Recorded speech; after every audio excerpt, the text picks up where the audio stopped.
Hello అండి, నేను శ్రీనివాస్. మీరు చూస్తుంది క్రియేటివ్ ఎస్ఎంఎస్ ఛానల్. కొత్తగా ఛానల్ చూస్తున్న వాళ్ళు ఎవరైనా ఛానల్ని సబ్స్క్రైబ్ చేసుకోండి. గార్డెనింగ్ కొత్తగా ఎవరైతే మొక్కలు మొదలు పెట్టాలనుకుంటున్నారో, ఎవరైతే కొత్తగా మొదలు పెట్టారో వాళ్ళకైతే మంచి ఇన్ఫర్మేషన్ అయితే తప్పకుండా ఉంటుంది. అయితే ఈరోజు మనం ఒక స్పెషల్ ప్లాంట్ గురించి తెలుసుకుందామండి. ఎందుకంత స్పెషల్ అంటున్నానంటే, నాకు తెలిసైతే ఇది డెఫినెట్గా స్పెషలే. నేను ఇంతవరకు ఈ మొక్క టెర్రస్ మీద పెంచుకోవడం అయితే చూడలేదు. సో మనం ఎలా అంటే, ఎప్పుడు చూసినా మనకు ఇంట్లో టెర్రస్ మీద ఆల్మోస్ట్ పెరట్ తోట అయినా టెర్రస్ గార్డెనింగ్ అయినా చూసుకుంటే మనం తినేవి మనం పండించుకుంటూ ఉంటాం. కూరగాయలు మనకి మెయిన్ ఫస్ట్ ప్రయారిటీ కూరగాయలు. నెక్స్ట్ ఆకుకూరలైనా కూరగాయలైనా మనం ఏం తింటామో అది మనం పండించుకుంటాం. మనం ఎప్పుడు చెప్తున్నాను, వారంలో కనీసం ఒక 3 రోజులైనా మీరు ఏం తింటారో అవి మీ చేతులతో మీరు పండించుకోండి అని చెప్తుంటాం. ఎందుకంటే బయట ఫుడ్ కొంచెం తగ్గించే ప్రాసెస్ అనమాట. సో ఆకుకూరలు మ్యాక్సిమం అవేర్నెస్ వచ్చిందనే చెప్పొచ్చు. ట్రై చేస్తున్నారు చాలామంది. సో ఆకుకూరలు కూరగాయలు పండించుకుంటాం. నెక్స్ట్ స్టెప్ పళ్ళు కూడా, ఈవెన్ ఫ్రూట్స్ కూడా మనం ఇంట్లో పండించుకుంటున్నాం అనమాట. అంటే అందరూ ఎగ్జాటిక్ కన్నా రెగ్యులర్ ఎవరో బేసిక్ గార్డెనర్ కూడా జామ, సీతాఫలం, ఇలా యాపిల్ వేర్ కానీ వాటర్ యాపిల్ కానీ ఇలా కొన్ని బేసిక్ వెరైటీస్ అయితే పెంచుకుంటూనే ఉన్నారు. దాంట్లో వెరైటీస్ కూడా ఇప్పుడు వచ్చాయి. ఆ ఇయర్ అంతా కాపు వస్తూనే ఉంటాయి. సో ఇలా ఒక అవేర్నెస్ వచ్చింది పళ్ళు పండించుకోవడం, కూరగాయలు, ఆకుకూరలు. ఎందుకంటే మన ఇంట్లో మన చేతితో మనం పండించుకోవడం, ఓకే ఇది బాగుంది, అది ఇంకా ఇంక్రీజ్ చేయాలి. మ్యాక్సిమం అపార్ట్మెంట్లో ఉన్నవాళ్ళు కూడా బాల్కనీస్లో పెంచుకుంటే మంచిది. సో దీంతో పాటుగా నా విషయానికి వస్తే, నేను ఎందుకు ఎక్సెప్షన్ ఏం కాదు. ఫస్ట్లో కూడా ఆకుకూరలు, కాయగూరలు అండ్ నెక్స్ట్ పళ్ళు ఇవి కూడా ఇంక్లూడ్ చేసి పెంచినవాడిని. బట్ ఏంటంటే వీటితో పాటుగా ఇంకొంచెం ఎక్స్ట్రా మన గార్డెన్లోనే యూనిక్గా కనిపించేలాగా ఏమైనా మనం ట్రై చేయవచ్చా అని మొదలుపెట్టిన జర్నీ అనమాట. సో దాన్ని బట్టి కొంచెం ఎగ్జాటిక్ ఫ్రూట్ ప్లాంట్స్ అలా ఆలోచించగా నాకు ఫస్ట్ కనిపించింది అంటే ఫ్రూట్ ప్లాంట్సే. ఎందుకంటే మన డైలీ లైఫ్లో అది భాగమే. So exotic fruit plants so నేను తెచ్చుకొని ట్రై చేసి పెంచుతున్నందుకు కొంచెం మ్యాక్సిమం సక్సెస్ అయ్యాననే చెప్పొచ్చు. అండ్ వీటిలో కూడా ఏంటంటే మనం ఫ్రూట్ ప్లాంట్స్ అనే కాదు, ఏదైనా మన ఐడెంటిటీ, మన స్పెషాలిటీ మన గార్డెన్లో కనిపించాలి. అట్లీస్ట్ ఒక్క మొక్క అయినా సరే ఒక యూనిక్గా అది పలానా వాళ్ళ గార్డెన్లోనే ఉంది అనిపించుకునేలాగా ఉండగలిగితే అది కొంచెం మన ఐడెంటిటీ, మన ఓన్ గుర్తింపు అనమాట. సో అలా మ్యాక్సిమం ట్రై చేస్తూ ఉంటాను. ఈవెన్ ఒక్కొక్క మొక్క అది తెచ్చి దాన్ని పెంచి అది చనిపోయినా కానీ ఎట్లా అంటే థియరిటికల్గా మనం తెలుసుకుంది, ఇన్ఫర్మేషన్ చూసుకున్నది వేరు. ప్రాక్టికల్గా ఒక మొక్క తెచ్చి అది మన చేతులతో మనం పెంచుతున్నప్పుడు ఒక ఎక్స్పీరియన్స్ అనేది వస్తుంది. అది ఎలా పెరుగుతుంది, ఎక్స్పీరియన్స్తో పాటు నాలెడ్జ్ కూడా. సో అది సక్సెస్ అయ్యామా, దట్ ఈస్ ఓకే. ఈవెన్ అది ఫెయిల్ అయ్యి అది చనిపోయిందా, నేను మళ్ళీ అది తెప్పించి లాస్ట్ టైం నేను ఏ మిస్టేక్స్ అయితే చేశాను ఈసారి అది చేయకూడదు అని. ఇన్ కేస్ మళ్ళీ చనిపోయినా మళ్ళీ తెస్తాను అన్నమాట. ఎందుకంటే అది సక్సెస్ అవ్వాలంతే. బికాజ్ ఒక నాలెడ్జ్ షేరింగ్, మనం తెచ్చి మన క్లైమేట్లో కూడా ఈ మొక్క వస్తుంది, దీని గురించి ఇన్ఫర్మేషన్ తెలియాలి. సో ప్రాక్టికల్గా అది మన ఇంటి వాతావరణానికి, మన సిటీ వాతావరణానికి అది అలవాటు పడుతుందా లేదా. ఎందుకంటే నలుగురు చెప్పవచ్చు, రెగ్యులర్గా మూసవత్తులు ఒకే టైప్ ఆఫ్ ప్లాంట్స్ కాకుండా కొంచెం ఎగ్జాటిక్ వెరైటీస్, కొంచెం స్పెషల్ ప్లాంట్స్ కూడా మనం పెంచవచ్చు, ఇట్ పాసిబుల్ అని చూపించడానికి చిన్న ప్రయత్నం అనమాట. సో చూసాం ఆకుకూరలు, కూరగాయలు అండ్ పళ్ళ మొక్కలు ఇవి చూసాము. నెక్స్ట్ ఇంకొక స్టెప్ ముందుకేసి మనం ఎట్లా అంటే డైలీ లైఫ్లో ఒక పర్టికులర్ థింగ్ ఒకటి ఉంటుంది మనకి, అది లేకుండా మనకు రోజు గడవదు. అండ్ కొంతమంది దాని మీదే బ్రతికే వాళ్ళు ఉన్నారు. ఏంటంటే అది ఎక్కువ లెంది చేయకుండా చెప్తాను. అదే మనకి టీ. మ్యాక్సిమం మన ఈ ఛానల్ చూస్తున్న వాళ్ళు ఎంతమంది టీ లవర్స్ ఉన్నారో వాళ్ళు చిన్న కామెంట్ పెట్టండి, చూస్తాము. మ్యాక్సిమం 90% అయితే టీ ఇష్టపడిన వాళ్ళైతే ఉండరు. కొంచెం లోగా అనిపించినా, ఏదన్నా హెడేక్గా అనిపించినా, రెస్ట్లెస్గా అనిపించినా మనకి ఫస్ట్ టీ గుర్తొస్తుంది అనమాట. టీ లేకుండా ఆల్మోస్ట్ 90% మెంబర్స్కి అయితే గడవదు. సో అలాంటి ఇప్పుడు మనం కూరగాయలు పండిస్తున్నాం, ఆకుకూరలు పండిస్తున్నాం, పళ్ళు పండిస్తున్నాం. బట్ మనం తాగే టీని, ఆ దాంట్లో వాడే టీ పౌడర్ని మనమే ఎందుకు పండించుకోకూడదు, మనమే ఎందుకు పెంచకూడదు అన్న ఒక చిన్న ఆలోచన నుంచే నేను మన ఇంట్లో కూడా ఒక టీ మొక్క పెంచుతాము అని అనిపించిందండి. సో అనుగ్రహించిన వెంటనే అది నాకు ప్లాంట్స్ గురు వెబ్సైట్ అని ఉంటుంది, plantsguru.com అని, almost Pune or west Bengal based website అనమాట. నేను కొంచెం రేర్ ప్లాంట్స్ అనుకున్నవన్నీ కూడా నేను ప్లాంట్స్ గురు వెబ్సైట్ నుంచి తెప్పిస్తుంటా. అలాగే ఈసారి ఈ ఎక్స్పెరిమెంట్లో భాగంగానే నేను టీ ప్లాంట్ అంటే తేయాకు మొక్క తెప్పించడం జరిగింది. ఇది చూడొచ్చు మీరు. ఇది ఆల్మోస్ట్ నాకు ఒక 4-5 డేస్ అవుతుందండి వచ్చి. ఈ మొక్క వచ్చి మంచి పాట్లోనే వచ్చింది. కంటిన్యూ రెయిన్స్ అవ్వడం వల్ల ఇంకా రీప్లాంట్ చేయలేదు. దీనికి ఆల్మోస్ట్ బడ్స్ కూడా ఉన్నాయి. ఇది చూడొచ్చు, ఇది ఒక బడ్, ఇది బడ్ ఫ్లవరింగ్ వస్తుంది అనమాట. అండ్ ఇది కూడా న్యూ షూట్స్ కూడా చిన్న బడ్స్ లాగా వస్తున్నాయి. సో ఈ టీ ప్లాంట్ తెచ్చుకున్న తర్వాత మ్యాక్సిమం మీలో ఎవరైనా టీ ప్లాంట్స్ కనుక పెంచితే ఒక్కసారి నాకు కామెంట్ పెట్టండి. ఈవెన్ నాకు కూడా హెల్ప్ అవుతుంది అనమాట. సో ఈ టీ ప్లాంట్ అసలు ఏంటి, ఎలా పెంచవచ్చు, మనకి ఇది సెట్ అవుతుందా కాదా? ఎందుకంటే విత్ పాట్ వచ్చింది కాబట్టి నేను వెంటనే రీప్లాంట్ చేయలే, బాగానే ఉంది. సో అసలు ఈ టీ ప్లాంట్ని ఎలా పెంచవచ్చు అనేది మనం చూసుకుంటే అసలు మన క్లైమేట్కి ఇది వస్తుందా రాదా అని ఒక్కసారి నేను ప్రాక్టికల్గా ఇప్పుడు నేను పెంచే ఎక్స్పీరియన్స్ చేయాలి. సో అసలు ఈ టీ ప్లాంట్ ఏ క్లైమేట్కి సూట్ అవుతుంది, ఎలా పెంచవచ్చు, దీనికి ఏ క్లైమేటిక్ కండిషన్స్ కావాలి, దీనికి సాయిల్ మిక్స్ ఏంటి, టెర్రస్లో ఇది పెంచవచ్చా అది చూసుకుంటే ఇప్పుడు నార్త్ క్లైమేట్కి మన క్లైమేట్కి డిఫరెన్స్ ఉంటుంది. అట్ ద సేమ్ టైం మన తెలంగాణలో కూడా కొన్ని కూల్ ప్లేసెస్ ఉంటాయి. అండ్ ఎస్పెషల్లీ మన సౌత్ తెలంగాణలో కూడా, సౌత్ ఇండియాలో చూసుకుంటే ఇటు బెంగళూరు కానీ ఇటు కేరళ కానీ అంత దాకా మనకి వైజాగ్ దగ్గర అరకు అయినా సరే ఆ క్లైమేట్ ఈజ్ డిఫరెంట్. అక్కడ కొన్ని రేర్ ప్లాంట్స్ మనం చూస్తుంటాం. బట్ మన ఏరియాలో ది హాటెస్ట్ ప్లేసెస్ ఇవి. వీటిలో కూడా ఈ తేయాకు మొక్క పెంచి చూడాలి అని ఒక ప్రయత్నం అనమాట. నేను అది కాఫీ ప్లాంట్ కూడా ఇంట్లో పెంచుతున్నాను. Almost 6 months old plant. దాని మీద కూడా నేను వీడియో చేస్తాను నెక్స్ట్. కాఫీ ప్లాంట్ అయితే చాలా బాగా పెరుగుతుందని చెప్పవచ్చు. Almost 6 months old plant. Coffee మొక్కలు కూడా మనకి బ్రతకవు అంటారు, బట్ నాకైతే ఈ సమ్మర్లో కూడా నాకు అది బాగా సర్వే అయింది, చాలా బుషీగా పెరుగుతుంది, బాగుంది. సో అది చూసిన తర్వాత టీ మొక్క కూడా ఉండాలి అన్న ఇదితోటి తెప్పించిన మొక్క అండి ఇది టీ ప్లాంట్. ఓకే, చూసుకుందాము. అయితే టీ ప్లాంట్లో అసలు టీ ఎలా పెంచవచ్చు, ఎక్కడ పెరుగుతాయి అది చూసుకుంటే మనకి టీ ప్లాంట్స్ ఎక్కువ Japan, China, Taiwan, African countries కొన్ని, అండ్ వియత్నాం, ఇలా కొన్ని ప్లేసెస్లో టీ ప్లాంట్స్ బాగానే పెరుగుతూ ఉంటాయి. మన ఇండియాలో కూడా ఏషియాటిక్ ప్లేసెస్లో బాగానే ఉంటాయి టీ ప్లాంట్స్. ఎక్కువ మౌంటైన్ ప్లేసెస్లో ఎక్కువ పెంచుతూ ఉంటారనమాట. అయితే టెర్రస్ మీద టీ ప్లాంట్స్ ఎలా పెంచాలి అదే చూసుకుంటే ఫస్ట్ టీ ప్లాంట్కి ఎసిడిక్ సాయిల్ చాలా ఇంపార్టెంట్. అది ఎసిడిటీ అంటే లైక్ గులాబీలు, మందారాల లాగానే ఎసిడిక్ నేచర్ సాయిల్ని అది బాగా ఇష్టపడుతుంది. కాబట్టి ఆల్మోస్ట్ 5.5 to 6 points ఉన్న ఎసిడిక్ pH లెవెల్ ఉండాలి మనకి సాయిల్లో. అండ్ నెక్స్ట్ ఏంటంటే శాండీగా ఉండే సాయిల్, అంటే ఇసుక బాగా ఉన్న నేలలో ఇది బాగా ఇట్ కెన్ థ్రైవ్ అనమాట. సో అయితే ఈ టీ ప్లాంట్కి ఎలాంటి సాయిల్ మిక్స్ తీసుకోవాలి అని అంటే మనకు ఇసుక బాగుండాలి. ఎందుకంటే సేమ్ మనకు పసుపు దుంపలు, దుంపజాతి ఇసుక బాగా ఉన్న సాయిల్లోనే మనం నాటుతుంటాం. కాబట్టి ఏమవుతుందంటే సాయిల్ ప్లస్ ఇసుక, కంపల్సరీ ఇసుక అయితే కొంచెం ఎక్కువే తీసుకోండి. నెక్స్ట్ కంపోస్ట్, బలాని కోసం ఏదైనా కంపోస్టు. నెక్స్ట్ వచ్చేసి కొంచెం వేపిండి అండ్ రూట్ రాట్ ఏం రాకుండా కొంచెం ట్రైకోడర్మా.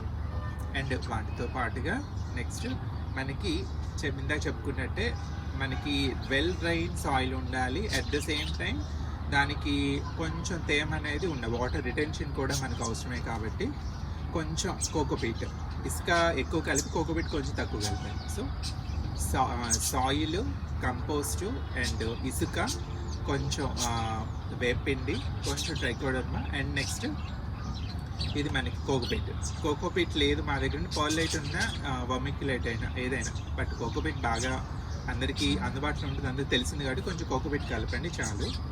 అండ్ కంటైనర్ సైజ్ అంటే నేను ఇనీషియల్గా ఇది చిన్నగానే ఉంది కాబట్టి నేను 12x12 ఇంచ్ గ్రో బ్యాగ్లో పెడదాం అనుకుంటున్నాను. సో పాట్ సైజ్ 12 ఇంచ్, ఇనీషియల్గా అయితే 12 ఇంచ్ సరిపోతుంది. సో సాయిల్ మిక్స్ ప్రిపేర్ చేసేసుకొని అది ఆ గ్రో బ్యాగ్ కానీ 12-inch గ్రో బ్యాగ్ కానీ పాట్ కానీ నింపుకున్న తర్వాత ఒక 2-3 డేస్ వాటర్ని అలా ఇస్తూ ఉండండి. సాయిల్కి ఇస్తూ ఉంటే అది కూల్ డౌన్ అవుతుంది, అప్పుడు మొక్క అనేది పెట్టుకోవచ్చు. సో మొక్క పెట్టుకున్నాము. నెక్స్ట్ దీనికి వాటరింగ్ ఎలా ఇవ్వాలి అని అంటే, టీ ప్లాంట్కి ఎప్పుడు కూడా తేమ అనేది ఉండాలి, అంటే తడి ఉండద్దు. తడి ఉండడం వేరు, తేమ ఉండడం వేరు. సో తడి ఎలా ఉంటుందంటే నీళ్ళు నిలబడి ఉండేలాగా ఉంటుంది, అది అట్లా అస్సలు వద్దండి. ఏ మొక్కకైనా అలా నీళ్లు నిలబడేంత తడి అనేది ఉండద్దు, బట్ కొంచెం వెట్టిగా ఉండాలి, అంటే తేమ తగులుతూ ఉండాలి. సో అలాంటి తేమ అనేది మాయిశ్చర్ని ఎప్పుడు మెయింటైన్ చేస్తూ ఉండాలి టీ ప్లాంట్కి ఎప్పుడు. సో అలా మాయిశ్చర్ మెయింటైన్ చేయడానికి కొంచెం కోకోపీట్ అండ్ రూట్స్ బాగా స్ప్రెడ్ అయ్యి మొక్క బాగా పెరగడానికి మనకి కొంచెం ఇసుక ఎక్కువ కలుపుతాం. సో అది అయిపోయింది. సరే వాటరింగ్ ఎలా ఇవ్వాలి అని అంటే, సాయిల్ పూర్తిగా డ్రై అయిపోవద్దు, ఇందా చెప్పుకున్నట్టు తేమ ఉండాలి.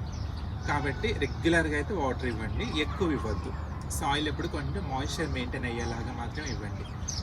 ఓకే, నెక్స్ట్ దీనికి క్లైమేట్ కండిషన్ అంటే సన్లైట్ ఎంత ఉండాలి అది చూసుకుంటే, ఇప్పుడు మోస్ట్లీ ఇది చూసాం పెరిగే ఏరియాస్ కొంచెం కూల్ క్లైమేట్ ఉన్న ఏరియాస్లో పెరుగుతాయి కాబట్టి డైరెక్ట్ సన్లైట్లో వాళ్ళు పెట్టేసుకోవచ్చు. ఎంత సన్ తగిలితే అంత, అంటే అక్కడున్న సన్లైట్లో అంత ఇంటెన్సిటీ అంత ఉండదు, కొంచెం నార్మల్గానే ఉంటుంది. సో 30 degrees వరకు అయితే ఓకే, మొక్క బాగానే ఉంటుంది. కానీ మన దగ్గరకు వచ్చేసరికి మార్నింగ్ వచ్చే సన్లోనే చాలా హీట్ వేవ్ అనేది ఉంటుంది కాబట్టి పార్షియల్ సన్లోనే ఈ పాట్ని పెట్టాలి. అంటే మొక్కని ఎప్పుడు కూడా పార్షియల్ సన్నే, అంటే లైక్ ఇండోర్ ప్లాంట్స్ కానీ లేదా క్రోటన్ ప్లాంట్స్ ఎలా పార్షియల్ సన్లైట్లో పెంచుతామో ఇది కూడా అంతే. ఏంటంటే మార్నింగ్ ఒక 9 o'clock వరకు ఎండ పర్ల, డైరెక్ట్ ఎండ తగిలిన పర్ల, అంటే మార్నింగ్ సన్లైట్ ఇది ఓకే.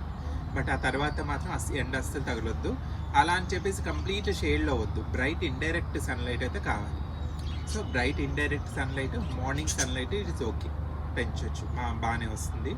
అండ్ మనకి సమ్మర్లో అయితే మాత్రం సాయిల్ డ్రై అవ్వనివ్వకుండా పైన పాట్లో పైన కొంచెం కోకోపీట్ చల్లడమో లేదంటే కోకో కాయిల్ ఏదైనా మనకి కొబ్బరి చిప్పలు అలాంటివి కూడా పైన మల్చింగ్ లాగా కంపల్సరీ చేయాలి, చేస్తేనే ఆ తేమ అనేది ఉంటుంది. సో మల్చింగ్ చాలా ఇంపార్టెంట్ సమ్మర్లో. అండ్ మొక్కను కూడా కంపల్సరీ సమ్మర్లో అస్సలు ఎండలో పెట్టద్దు, బ్రైట్ ఇండైరెక్ట్స్ అని అంటే వరండాస్లో పెట్టి పెంచవచ్చు. సో ఇది చూసుకున్నాం. నెక్స్ట్ వీటికి ఏ ఫెర్టిలైజర్స్ ఇవ్వాలి. టీ ప్లాంట్కి ఏ ఫెర్టిలైజర్స్ అంటే, మనకు ఆకుకూరల్లో కూడా మనం ఎక్కువ కన్జ్యూమ్ చేసేది ఓన్లీ ఇవి ఆకులు మాత్రమే. సో ఇప్పుడు టీ ప్లాంట్లో కూడా మనం ఆకులు మాత్రమే తీసుకుంటాం. సో ఆకులకి మాత్రమే బాగా పెరగాలి అంటే మనం బాగా మనకి అందరికీ తెలిసిందే నైట్రోజన్ రిచ్ ఫెర్టిలైజర్ అనేది కాఫీ ప్లాంట్కి చాలా అవసరం. సో ఆకులు మనం కన్జ్యూమ్ చేస్తాం కాబట్టి ఈవెన్ ఆకుకూరలకైనా అంటే నైట్రోజన్ రిచ్ ఫెర్టిలైజర్ బాగా ఇస్తుంటారు. సో నైట్రోజన్ అంటే మనకి వర్మి కంపోస్ట్ కానీ కౌ మాన్యూర్ కానీ ఇది బాగుంటుంది అనమాట. సో ఎవ్రీ మంత్లీ వన్స్ కొంచెం పాట్ సైజుని బట్టి పై లేయర్లో ఒక 1 inch మందం ఏదైనా వర్మి కంపోస్ట్ కానీ కౌ మాన్యూర్ కానీ యాడ్ చేస్తూ ఉండొచ్చు. సో అది చూసాం. నెక్స్ట్ వచ్చేసి మనకు కాఫీ ప్లాంట్ టీ ప్లాంట్కి ఎప్పుడు కూడా జింక్ అండ్ సల్ఫర్ చాలా అవసరం అనమాట. జింక్ సల్ఫర్ అంటే జింక్ వచ్చేసి మన జింక్ ఎలా దొరుకుతుంది, ఎక్కడ ఇవ్వాలి అంటే మనకు ఇంకా మునగ మొక్కలు ఎలాగో ఉంటాయి. సో మునగాకుతో మనం మునగాకు ద్రావణం ఒకటి చేసుకుంటాం. మునగాకు తీసుకొని దాని ఈక్వల్ క్వాంటిటీ బెల్లం తీసుకొని ఒక 15 days ఫర్మెంటేషన్ చేసి రెడీ చేస్తాం. ఏంటంటే leaf fermented juice.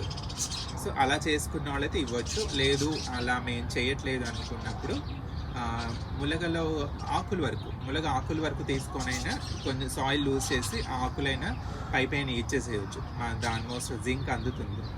Next sulphur ఎలా అంటే మనకు ఎప్సమ్ సాల్ట్ తీసుకుంటే మెగ్నీషియం సల్ఫర్ అనమాట. ఎప్సమ్ సాల్ట్లో ఉండేది మెగ్నీషియం సల్ఫర్ కాబట్టి. అండ్ ఆకులు కూడా గ్రీనిష్గా క్లోరోఫిల్ ఫిల్ అయ్యి ఫోటోసింథసిస్ బాగా జరగడానికి మెగ్నీషియం అంటే ఎప్సమ్ సాల్ట్ చాలా ఇంపార్టెంట్. కాబట్టి దాంట్లో సల్ఫర్ కూడా ఉంటుంది కాబట్టి 1 monthకి ఒకసారి ఒక స్పూన్ ఎప్సమ్ సాల్ట్ కూడా ఇస్తూ ఉండండి. సో మునగాకుతో పాటు ఎప్సమ్ సాల్ట్ కూడా రెగ్యులర్గా ఇస్తూ ఉండండి. ఎవ్రీ 1 month కానీ లేదా 20 daysకి ఒకసారి కానీ ఇవ్వచ్చు. నెక్స్ట్ ఇంకా ఎఫెక్టివ్గా పనిచేసే గ్రోత్ బూస్టర్ అని చెప్పుకోవచ్చు. ఇమ్మీడియట్గా గ్రోత్ బూస్టర్గా పనిచేసేది ఏంటంటే ఫిష్ అమైనో యాసిడ్. అది కూడా నేను నెక్స్ట్ చేసి చూపిస్తాను. ఫిష్ అమైనో యాసిడ్ అండి. అది ఒక టీ ప్లాంట్ కనే కాదు, ఏ మొక్కకైనా ఆల్మోస్ట్ ఒక పోషకాల గని అని చెప్పొచ్చు. ఫిష్ అమైనో యాసిడ్ చాలా బాగా పనిచేస్తుంది అనమాట. కొంచెం నాన్ వెజ్ తినని వాళ్ళకి అది కొంచెం ఇబ్బందే, బట్ ఫిష్ అమైనో యాసిడ్ చాలా మంచిది. సో టీ మొక్కకు కూడా ఫిష్ అమైనో యాసిడ్ రెగ్యులర్గా ఇస్తూ ఉండాలి, లేకపోతే స్ప్రే అయినా చేయొచ్చు, మొక్కకైనా ఇవ్వచ్చు. సో మనకి గ్రోత్కి అండ్ మొక్క బలానికి ఏమి ఇవ్వాలో కూడా చూసుకున్నాము. నెక్స్ట్ పెస్ట్ మేనేజ్మెంట్, మిగతా మొక్కలకు వచ్చినట్టే దీనికి కూడా ఆల్మోస్ట్ పెస్ట్ అనేది వస్తూనే ఉంటుంది. కాబట్టి అన్ని రకాలు ఇవ్వాల్సిన అవసరం లేదు. ఒక నీమ్ ఆయిల్ ఒకటి దగ్గర పెట్టుకోండి. నీమ్ ఆయిల్ ఒకటి ఎవ్రీ 15 డేస్కి ఒకసారి పెస్ట్ ఉన్నా లేకపోయినా ఆకులన్నీ వెనక్కి పంపి వెనక్కి ఏమైనా ఎక్స్ ఉన్నాయని చూసుకుంటా నీమ్ ఆయిల్ స్ప్రే చేస్తూ ఉండొచ్చు. లేదు అని అంటే అల్లం వెల్లుల్లి పచ్చిమిర్చి పేస్ట్, అది కూడా ఇంట్లో అన్ని మొక్కలకు మనం యూజ్ చేస్తూనే ఉంటాము. అది కూడా పట్టి జ్యూస్ దాన్ని వడకట్టేసి అది కూడా వాటర్లో డైల్యూట్ చేసేసి మొక్కకి ఇవ్వచ్చు. సో నీమ్ ఆయిల్ అండ్ అల్లం వెల్లుల్లి పచ్చిమిర్చి పేస్ట్ అది సరిపోతుంది. నాకు ఇంకేం అవసరం రాదు, అంత పెస్ట్ కూడా వచ్చేదే ఉండదు. సో అది చూసుకున్నాము.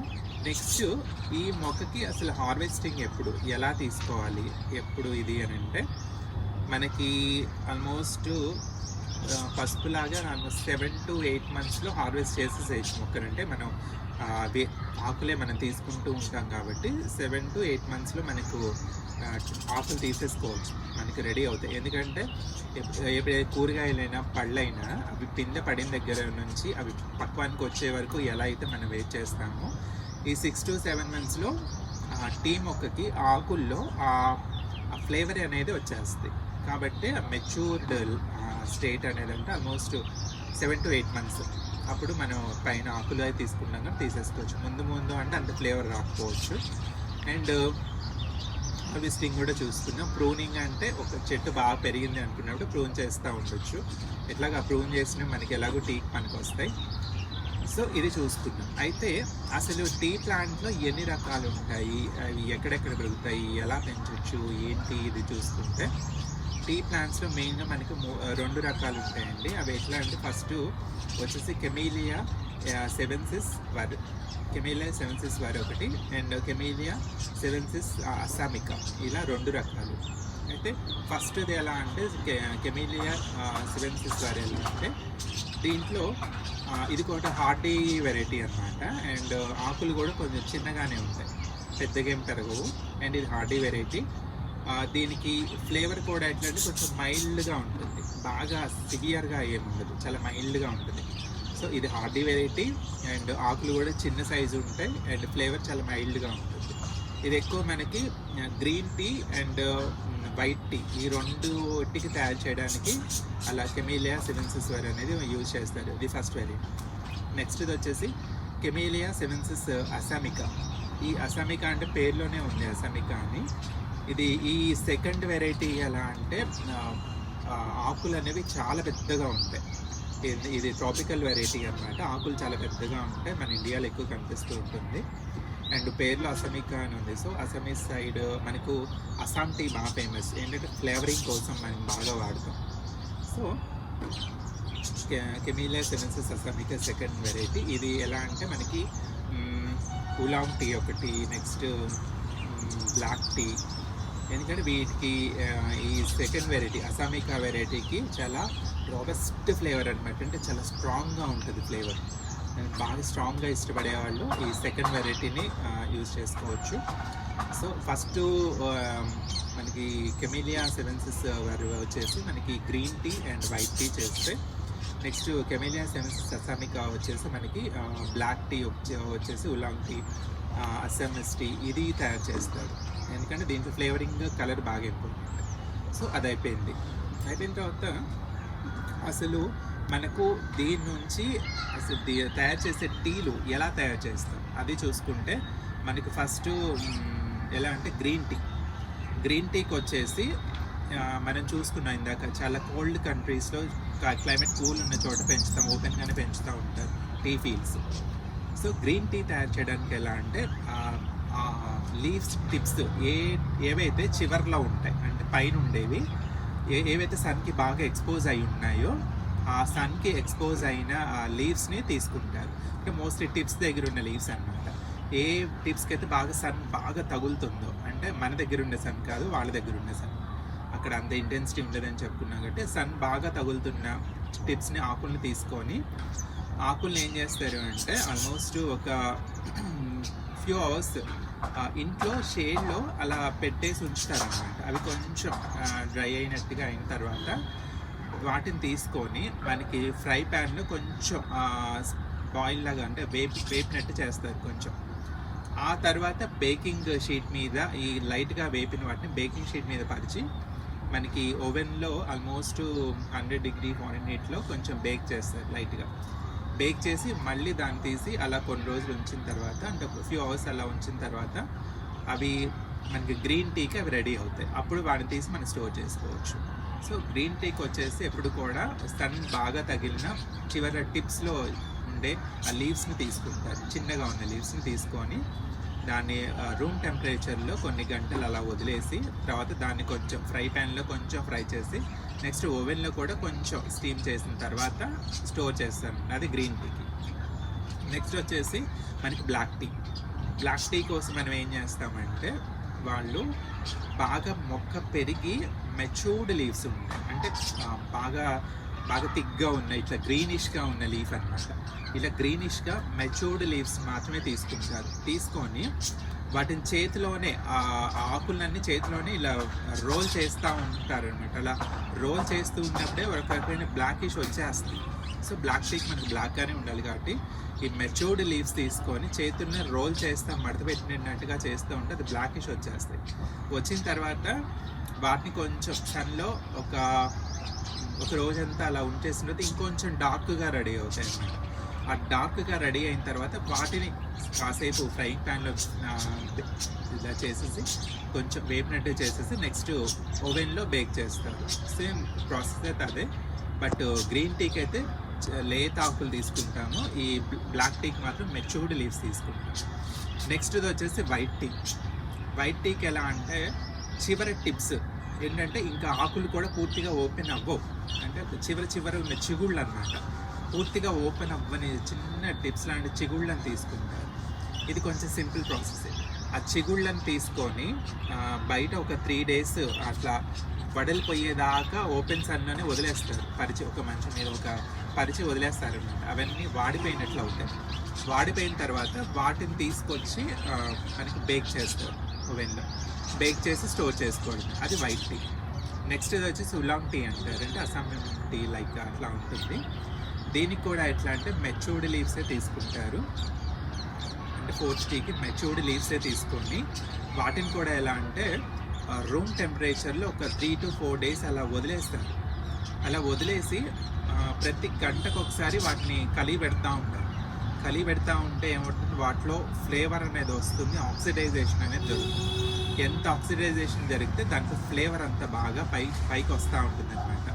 సో ఈ ఉలాంగ్ టీలో మనం చూసుకునేదే ఫ్లేవర్ కాబట్టి ఆ ఫ్లేవర్ అంతా ఒక 2-3 days సన్లో అలా ఉంచిన తర్వాత ఫ్లేవర్ అంతా వచ్చేసిన తర్వాత అప్పుడు రూమ్ టెంపరేచర్లో తీసుకొచ్చి ఆ టెంపరేచర్ కూల్ డౌన్ అయిన తర్వాత కొంచెం బేక్ చేసి స్టోర్ చేస్తారు. సో 4 రకాల టీలు చూసాం. గ్రీన్ టీ చూసాము, అండ్ బ్లాక్ టీ చూసాం, వైట్ టీ చూసాం, అండ్ ఉలాంగ్ టీ, ఈ 3 చూసాం. గ్రీన్ టీకి మాత్రం సన్ డైరెక్ట్గా తగిలే లీవ్స్ తీసుకుంటారు, షార్ట్గా ఉండే లీవ్స్. అండ్ బ్లాక్ టీకి మాత్రం మెచ్యూర్డ్ లీవ్స్ తీసుకుంటారు. అండ్ వైట్ టీకి వచ్చేసి మనకి పూర్తిగా ఓపెన్ అవ్వని చిన్న లీవ్స్ తీసుకుంటారు. అండ్ ఉలాంగ్ టీ ఫ్లేవరింగ్ కోసం అయితే మాత్రం మెచ్యూర్డ్ లీవ్సే తీసుకొని వాటిని ఎండలో ఆరబెట్టి న్యాచురల్గా రెడీ చేస్తారు, ఆ ఫ్లేవర్ అనేది బయటకు వచ్చేవచ్చు. సో మనకు డైలీ చూస్తుండే టీలోని ఇన్ని వెరైటీస్, ఇన్ని టెక్నిక్స్ ఉంటాయి అన్నమాట. సో టీ ప్లాంట్స్ని అయితే ఎప్పుడైనా, ఇప్పుడు సపోజ్ మీద ఏదైనా కూల్ క్లైమేట్ ఎప్పుడు చల్లగానే ఉంటుంది, వైజాగ్ సరౌండింగ్స్ అరకు ఏరియాస్లో ఉండే వాళ్ళైతే అది ఫేవరబుల్ ప్లేస్ అనే చెప్పవచ్చు. మీరు డైరెక్ట్గా టెరెస్ మీద పెట్టేసుకోవచ్చు. బట్ ఎవరైతే తెలంగాణ ఆంధ్ర ఏరియాలో బాగా సన్ ఎక్స్పోజర్ అయ్యే ఏరియాస్లో ఉన్నారనుకుంటే మీ బాల్కనీస్లో పెంచుకోండి. అలా అని చెప్పేసి మళ్ళీ కంప్లీట్ షేడ్లో అస్సలు వద్దు, కొంచెం మార్నింగ్ సన్ అట్లీస్ట్ 1 or 2 hours సన్ తగిలే చోటే ఉంచండి. అండ్ సమ్మర్లో వచ్చేసి కంప్లీట్ వరండాలోనే బ్రైట్ ఇండైరెక్ట్ సన్లైట్ రావాలి, డైరెక్ట్ మార్నింగ్ సన్ కూడా వస్తుంది. ఎందుకంటే సమ్మర్లో కూడా మార్నింగ్ వచ్చేసి చాలా ఇదిగా ఇంటెన్సిటీ కొంచెం ఎక్కువ ఉంటుంది. సో కాబట్టి ఇది ప్లాంట్ నేను రీప్లాంట్ చేసినప్పుడు కూడా చూపిస్తాను. సో ఇది నేను గ్రోత్ అనేది కూడా ఎప్పటికప్పుడు అప్డేట్స్ ఇస్తూ ఉంటాను అనమాట. నెక్స్ట్ వీడియోలో నాకు ఉన్న కాఫీ ప్లాంట్ గురించి చెప్తాను, అది నేను ఎలా పెంచుతున్నాను, అది ఎలా పెరుగుతుంది అనేసి. సో మీరు కూడా ఎవరైనా నాలాగే ఇంట్రెస్ట్ ఉంది ఎగ్జోటిక్ వెరైటీస్ యూనిక్గా ఉండాలి అని చూసేవాళ్ళు ఎవరైతే మీరు తప్పకుండా ట్రై చేయొచ్చు.